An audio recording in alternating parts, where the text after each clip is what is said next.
Stuckley Tillinghast was an apple orchard farmer in Exeter, Rhode Island. He and his wife Honor had 12 children. During the harvest season of fall of 1799, Stuckley began having vivid nightmares. These night terrors were centered around his daughter Sarah.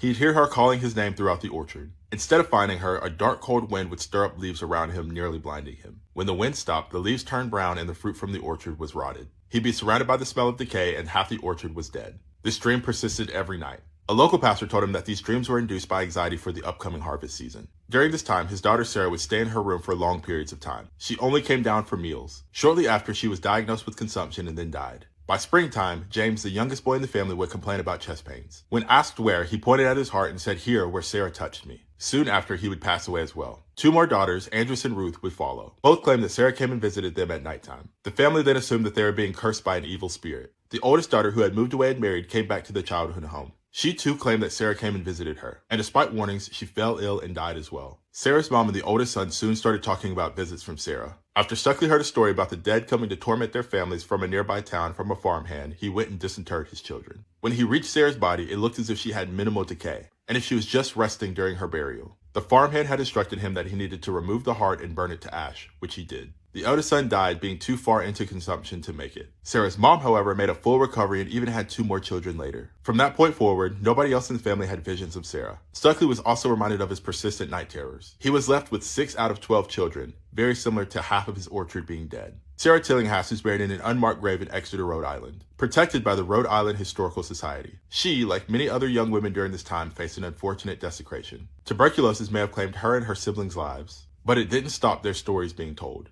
Her remains are only a few miles away from another suspected vampire during this time, one that many are familiar with, Mercy Brown.